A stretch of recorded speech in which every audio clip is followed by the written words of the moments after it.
د الله بندگانو لک شرم وکي لک حیا وکي الله تبارک وتعالى چې چاته خوشحالي شپې ورځې ورکی خوشحالي په چا باندې راولي نو بیا خوشحالي په داسې طریقې سره منزل او په داسې طریقې سره مناول چې هغه د انسانیت چې د پاغي باندې چې حیران وي او په دې اختر کې چې کلم وکړو یو شریف الطبع او یو شریف النفس انسان چې د هغه په دې موقع باندې نه چاته پارک تتلی شي نه چاته بازار تتلی شي نه چاته سړکونو باندې بهر ګرځېدي شي داسې بے شرمي او داسې بے حیايي او داسې اخلاق باخته چې کوم خلک راوتی او په دې کې خصوص داسې نوجوانان راوتی چې هغه په سړکونو کې په بازارونو کې په پارکونو کې داسې غیر اخلاقی حرکات کول چې هغه د یو مسلمان د یو پښتون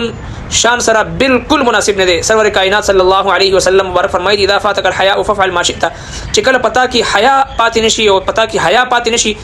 نو شرم در کې پاتې نشي نو چې بیا تاسو خو خوي نو بیا کوي. مونږ تاسو باندې چې کله الله تبارک وتعالى د خوشحالي ورځ راولي نو بیا مونږ تاسو بدمست شو او حواس باخته شو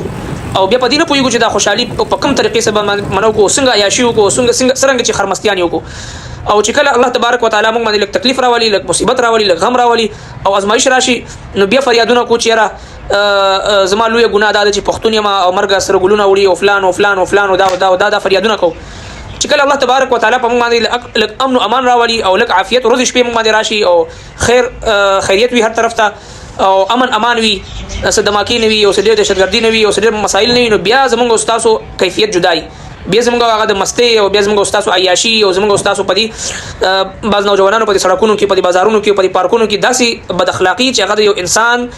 یو مسلمان او یو پښتون خو څه کې عام شریف النفس انسان هم هغه نشي برداشت کولی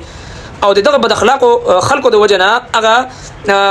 عزتدار خلک هغه د کورونو نه بهر نشي وتی د شرم د لاسه دی بازارونو ته دی پارکونو ته دی لارو ته دی تفریحي مقاماتو ته هغه نشتلی او دی بد اخلاقو د وجنه په ډیرو علاقو باندې زمونږ د دي نوجوانانو داخلي باندې پابندي ولګیدو نو څومره د افسوس مقام به تر څو پورې چې زمونږ پولیس او زمونږ فوج او زمونږ ادارې چې دی دا بد اخلاق خلک اوچتي او بیا تاڼي کې دغه تصویران راځي او بیا چې په حوالات دنه بند پراته او سافټویر اپډیټ شو دا شو دا به تر څو پورې داسې مونږ تاسو کو آیا مونږ خپل اخلاق نشته آیا مونږ خپل هغه انسانيت نشته آیا مونږ خپل هغه احساس او شعور نشته چې مونږ یو داسې ژوند تیر کو چې سره رمضان مبارک کې مونږ تاسو دې خبر بار بار مونږ ته مذاکره کیږي بار بار مونږ ته دعوت فکر ملاويږي چې بھائی مونږ تاسو چې دینو د اسلام د قران او د سنت حدود کې دنه وخت تیر کو د اخلاق او حیا ولا شرم او حیا ولا ژوندۍ تیر کو داسې ژوند تیر کو چې هغه ژوند کې د بل مسلمان لپاره چې دی وبال نه جوړیږي مصیبت نه جوړیږي د پریشانی ذریعہ نه جوړیږي دا په دې بازارونو کې په دې پارکونو کې په دې لارو کې دا به حیايي دا بد اخلاقی او دا بد مستیانی او دا غیر اخلاقی حرکات دا د مسلمان شان سره مناسب نه. په دې وجه باندې الله عذابونه راځي په دې وجه باندې الله جل شانه قهر نازلېږي په دې وجه باندې امن او امان تبا کیږي او په دې وجه باندې ټول مشکلات راځي او بیا موږ تاسو فریادونه کو فاعتبروا یا اول الابصار لک شعور پکار دی لک عقل مندي پکار دی لک عبرت اغشتل پکار دی بد اخلاقی نه پکار